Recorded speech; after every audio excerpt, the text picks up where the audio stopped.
Un periódico estadounidense lo describió como el hombrecillo regordete con el cigarro negro y gordo. Seguro que a vosotros se os viene esta imagen a la cabeza cuando hablamos de Winston Churchill, conocido por su decisivo papel en la Segunda Guerra Mundial. Así que hoy, en Memorias de Pez, os traemos su historia. Eso sí, antes que nada hemos de deciros que Winston Churchill, uno de los grandes oradores de la historia, sabía que el poder de las palabras podía cambiar el curso de una nación, pero ¿y si necesitas mejorar tu propio discurso en inglés? Ahí es donde entra Elsa Speak, el patrocinador del vídeo de hoy.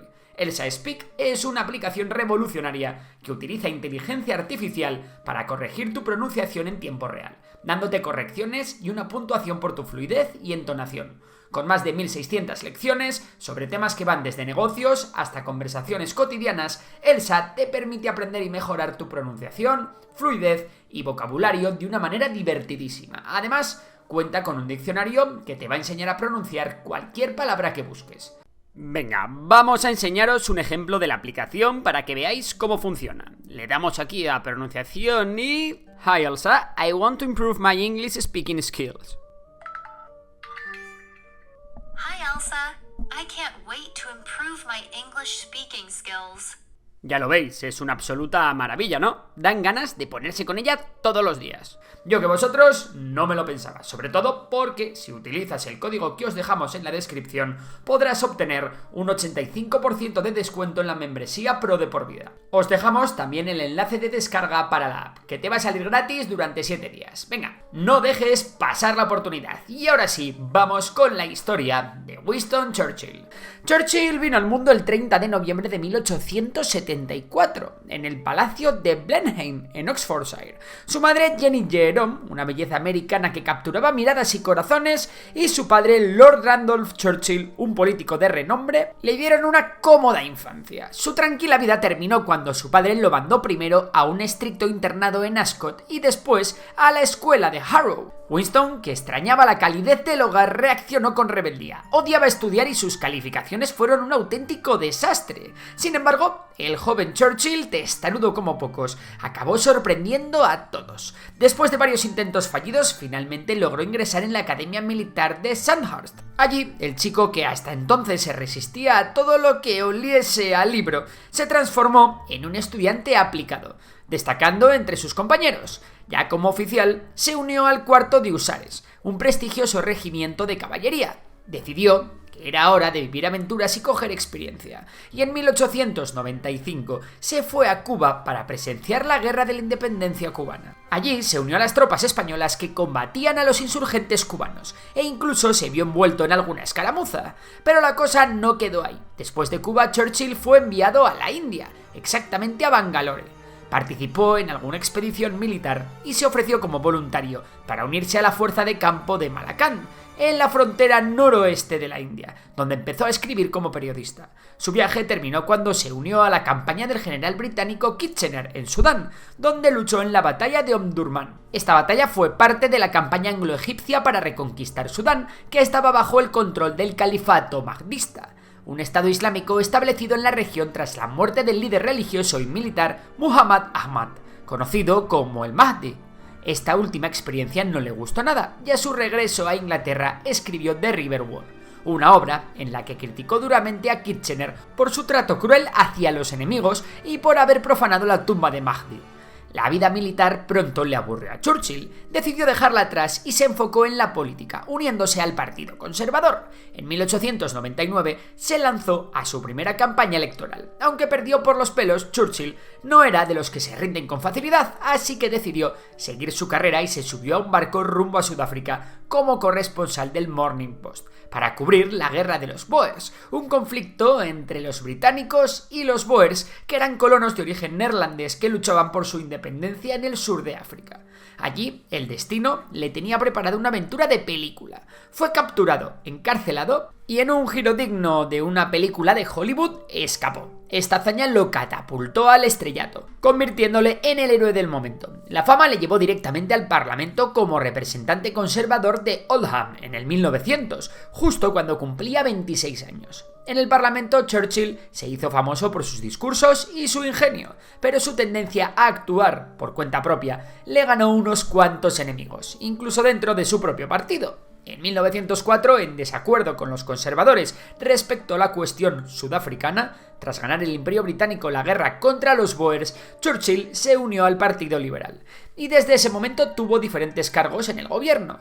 Fue nombrado subsecretario de Colonias, desde donde defendió la autonomía para los Boers, reconociendo su derecho a gobernarse tras la guerra. Luego fue ministro de Comercio y ministro del Interior. También fue Lord del Almirantazgo, a cargo de la Marina Británica, y en ese puesto lanzó una ambiciosa reorganización de la Marina. Su primer objetivo fue asegurar que la Armada Británica fuera la más poderosa del mundo, y para ello cambió el combustible de la flota de carbón a petróleo, lo que le dio mayor velocidad y eficiencia, e instaló cañones de gran calibre en todos los buques. Pero no se detuvo ahí, impulsó la creación de una fuerza aérea y para contrarrestar el creciente poderío alemán promovió la construcción de los primeros acorazados terrestres, o lo que hoy en día conocemos como tanques. Sin embargo, no todo fue un éxito para Churchill. La desastrosa campaña de los Dardanelos, un intento fallido de tomar el control del estrecho de los Dardanelos y abrir una ruta de suministro a Rusia, le costó su puesto en el almirantazgo.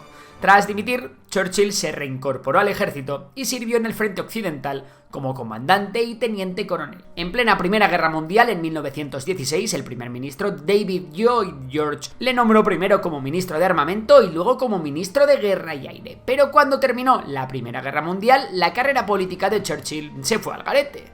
No fue hasta 1924 que se reconcilió con los conservadores y fue nombrado ministro de Hacienda, así que ahí volvió a tener protagonismo. Sin embargo, no supo hacer frente a la situación económica y social del país, y su popularidad volvió a caer en picado. Así que la decisión de Winston Churchill fue alejarse voluntariamente del ajetreo político y dedicarse a la escritura y la pintura, pero sin dejar su escaño en el Parlamento. Sin embargo, cuando Adolf Hitler comenzó a ganar poder en Alemania, Churchill fue uno de los pocos que vio una amenaza inminente. Entonces empezó a advertir al Reino Unido sobre la necesidad urgente de rearmarse y prepararse para enfrentarse al fascismo emergente. Su lucha contra el nazismo fue en solitario, proclamando, tanto en el Parlamento como en sus artículos periodísticos, el peligro que representaba Hitler. Pero la nación no le prestó atención. La firma del Acuerdo de Múnich en 1938, donde el Reino Unido y Francia cedieron ante las demandas de Hitler, hizo que muchos se dieran cuenta de que Churchill había tenido razón desde el principio. El 1 de septiembre de 1939, el ejército nazi invadió Polonia.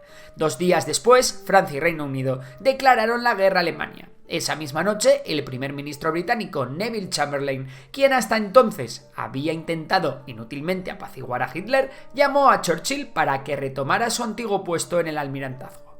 La noticia fue transmitida a todas las unidades de la flota con un mensaje simple pero cargado de poder. Winston ha vuelto con nosotros, pero existía un gran problema. El Reino Unido era una nación que no estaba preparada para la Segunda Guerra Mundial, ni en lo material ni en lo psicológico. Por eso, cuando Churchill fue nombrado primer ministro en 1940, se dirigió a los británicos con una arenga que dejaba claro lo que venía. No tengo más que ofrecer que sangre, sudor y lágrimas. Con sus discursos, Churchill logró mantener alta la moral tanto dentro como fuera del país, ejerciendo una influencia casi hipnótica sobre los británicos. Formó un gobierno de concentración nacional que unió a adversarios políticos bajo un mismo objetivo, y además creó el Ministerio de Defensa para coordinar mejor el esfuerzo bélico.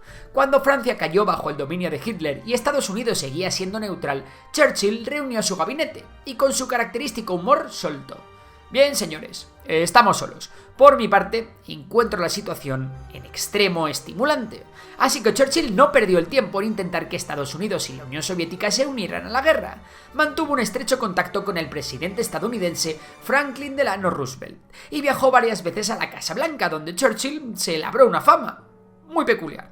El jefe de acomodadores recordó que el primer ministro solía pasearse desnudo por su habitación la mayor parte del tiempo. Según contó, la primera vez que Churchill viajó a la Casa Blanca en 1941, Franklin Roosevelt llamó a la suite de Churchill, pero se encontró al primer ministro completamente desnudo con una bebida en una mano y un cigarro en la otra.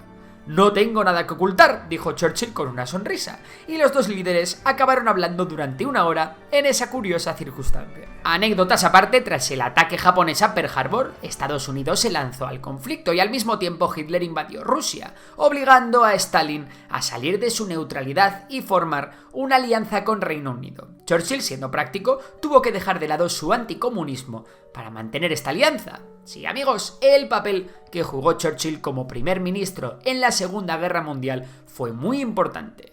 Participó junto a Roosevelt y Stalin en las conferencias de Casablanca, El Cairo, Teherán, Yalta y Potsdam, donde se discutió no solo la derrota del eje, sino también la reorganización del mundo de posguerra. La relación entre estos tres líderes, aunque a menudo tensa, fue crucial para coordinar los esfuerzos bélicos y asegurar la victoria final sobre las potencias del eje. El día de la victoria, Churchill volvió al Parlamento, donde recibió una ovación tan ruidosa que los diputados se olvidaron de las formalidades y se subieron a los escaños vitoreando y agitando periódicos.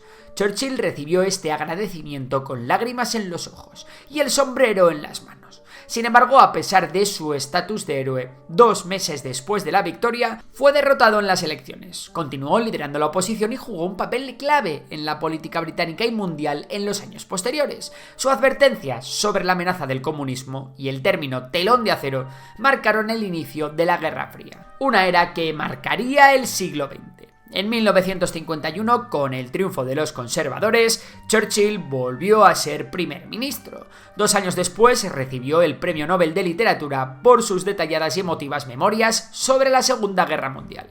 Pero en 1955 decidió colgar el sombrero y renunció, diciendo que ya era hora de descansar, aunque no sin antes ser nombrado Caballero de la Jarretera por la reina Isabel II. Y aunque rechazó el título nobiliario para seguir rondando por la Cámara de los Comunes, su influencia en la política no decayó. Churchill fue reelegido en 1959, pero decidió no presentarse a las siguientes elecciones, prefiriendo pasar su tiempo viajando, pintando y escribiendo, en lugar de seguir lidiando con la rutina parlamentaria. El 24 de enero de 1965 finalmente se despidió de este mundo y el país le dio un adiós digno de un héroe con un funeral de Estado. Fue enterrado en la iglesia de Saint Martin de Blandon, no lejos del lugar donde todo comenzó. ¿Y a vosotros qué os parece la figura de Winston Churchill? Bueno, nos vemos en los comentarios. Si te ha gustado el vídeo ya sabes que puedes dar like, suscribirte y nos vemos en próximas entregas. Por lo demás, un saludo y hasta la próxima.